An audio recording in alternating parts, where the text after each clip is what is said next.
Assalamualaikum warahmatullahi wabarakatuh. Teman-teman, jumpa lagi dengan Matnologi. Kali ini kita akan bahas soal program linear untuk uji kompetensi 2.2. Yuk langsung aja kita bahas untuk soal nomor 9.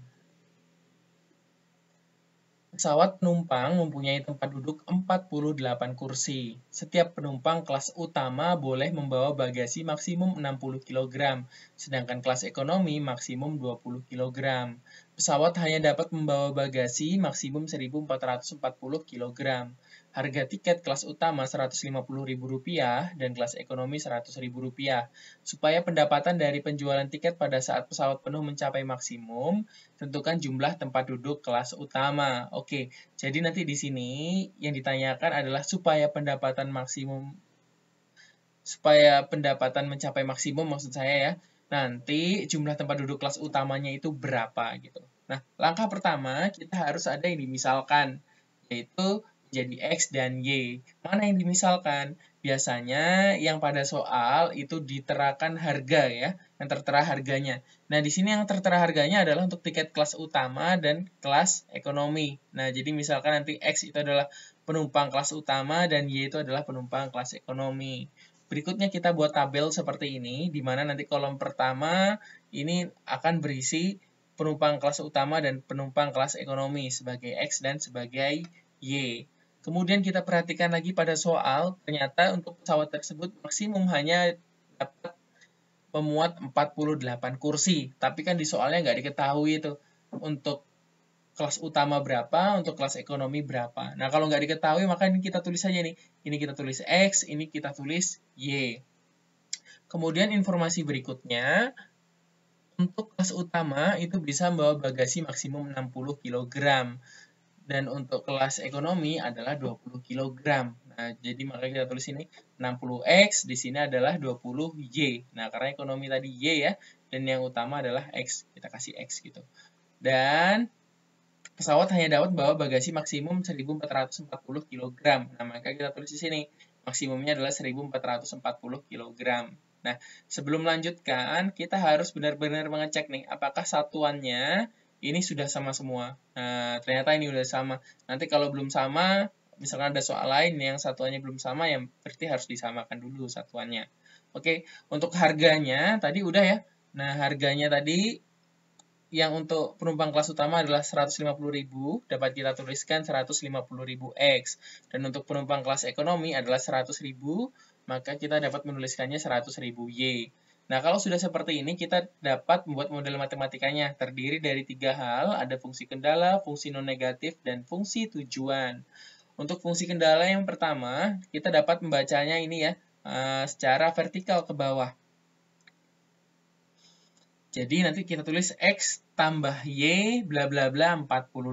Nah, nanti kita belum tahu nih, lebih dari atau kurang dari. Nah, kita dapat mencermatinya pada soal.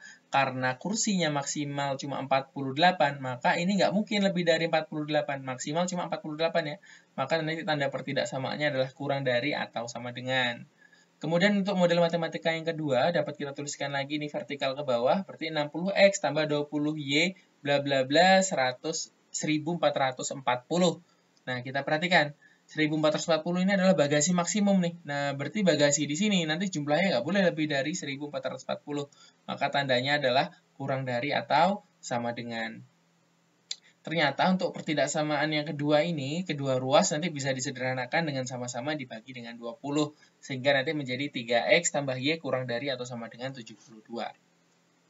Kemudian untuk model matematika yang kedua adalah fungsi non-negatif. Kita tuliskan aja untuk X lebih dari atau sama dengan 0 dan Y lebih dari atau sama dengan 0. Untuk fungsi tujuan nanti akan dimaksimumkan ya. Nah, untuk apa? Untuk harganya yang ini, yaitu 150.000 X tambah 100.000 Y. Nah, nanti fungsinya, fungsi tujuannya dapat kita tuliskan Fx, Y seperti ini.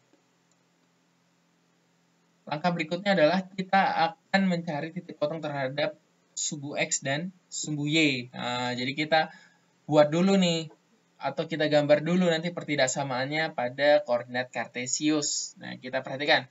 X tambah Y kurang dari atau sama dengan 48. Dapat kita tuliskan X tambah Y sama dengan 48. Nah, kita cari nanti titik potongnya dengan cara Pertama, ketika X-nya 0, nanti Y-nya berapa. Nah, ketika X-nya 0, tutup aja X-nya. Nanti tinggal apa? Tinggal Y. Y sama dengan 48. Maka kita tulis di sini 48. Maka koordinatnya adalah 0,48. Nah, berikutnya lagi, ketika Y-nya 0, nanti X-nya berapa? Nah, tutup aja Y-nya. Nah, berarti X sama dengan 48. Dapat kita tulis koordinatnya 48,0. Kemudian kita gambarkan pada koordinat kartesius. Nah, koordinat 0,48 itu di sini. Dan 48,0 itu di sini ya. Nah, ini kita hubungkan aja.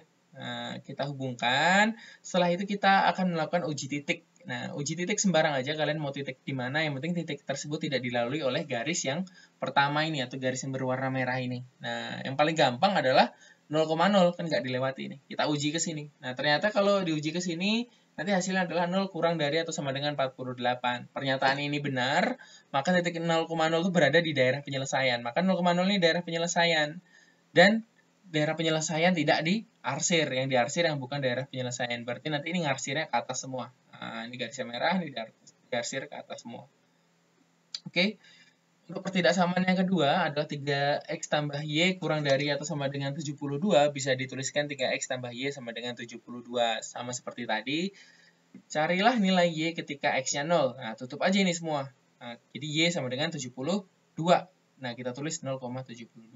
Berikutnya kita cari nilai x ketika nilai y-nya adalah 0. Berarti 3x sama dengan 72 ya. Maka x-nya adalah 72 per 3. Nah, 72 per 3 itu adalah 24. Maka dapat kita tuliskan di sini adalah 24,0. Nah, kita gambarkan. 0,72 ini ada di sini titiknya. Dan 24,0 ini di sini titiknya. Kita hubungkan, kemudian kita uji titik. Nah, sama seperti tadi, kita dapat menggunakan titik 0,0. Ternyata ketika disubstitusikan, jawabannya juga benar. Maka 0,0 itu adalah daerah penyelesaian yang ke arah 0,0. Dan tidak diarsir, berarti ngarsirnya nanti ke arah sini. Nah, jadi yang berwarna biru itu nanti ngarsirnya ke arah sini. Berikutnya ada fungsi tak nol ya. Yang pertama adalah x lebih dari atau sama dengan 0. Nah, nanti dapat diarsir ke sini. Jadi sepanjang sumbu y diarsir ke sini. Kemudian yang untuk y lebih dari atau sama dengan 0, nanti sepanjang sumbu x. Nah, ini diarsir ke bawah. Nah, kalau sudah seperti ini, kita sudah memperoleh daerah himpunan penyelesaian. Yang mana? Nah, ini yang bersih, yang tidak diarsir. Yang berwarna putih. Sekarang perhatikan daerah himpunan penyelesaian yang sudah kita peroleh. Ternyata ada titik-titik pojoknya. Ada titik A, ada titik B, ada titik C, ada titik D. Akan sangat mudah sekali untuk menentukan titik A, yaitu koordinatnya 0,48. Untuk titik B, koordinatnya adalah 24,0. Dan untuk titik D adalah 0,0. Tapi yang menjadi pertanyaan adalah bagaimana cara untuk menentukan koordinat pada titik C. Nah, kita perhatikan titik C di sini adalah perpotongan untuk garis yang pertama dan yang garis yang kedua. Nah, garis yang pertama tadi persamaannya adalah x tambah y sama dengan 48, dan garis yang kedua adalah 3x tambah y sama dengan 72. Nah, nanti titik C dapat kita cari dengan cara mengeliminasi dan substitusi kedua persamaan tersebut. Nah, ini langsung aja. Kebetulan bisa langsung dieliminasi. Ya, ini kalau y kurang y habis, tinggal x kurang 3x, yaitu negatif 2x. 48 kurang 72 adalah negatif 24. Sehingga nanti nilai x-nya, ini kedua rows dapat kita bagi negatif 2. Sehingga x sama dengan 12. Kalau x-nya udah tahu 12, untuk mencari nilai y-nya kita dapat menggunakan substitusi. Misalkan di sini saya menggunakan persamaan yang pertama, x-nya diganti 12. Berarti 12 tambah y sama dengan 48. Berarti ini kedua rows kita kurang dengan 12. Sehingga menjadi y sama dengan 36. Oh, udah deh. Berarti kita sudah memperoleh koordinat titik C, yaitu 12,36. Kalau koordinat titik-titik pojoknya ini udah diketahui, selanjutnya kita dapat mencari pendapatan maksimum. Fungsi tujuannya kan tadi ini, fxy sama dengan 150.000 x tambah 100.000 y. Nah, kita cari satu-satu mulai dari A, B, C, D. Untuk yang A, berarti f 0,48 sama dengan 150.000 kali 0 tambah 100.000 kali 48 adalah 4.800.000. Untuk titik B yaitu F 24,0 sama dengan 150.000 kali 24 tambah 100.000 kali 0. Ya, nanti jumlahnya adalah 3.600.000. Untuk titik C, F 12,36 itu sama dengan 150.000 kali 12 tambah 100.000 kali 36.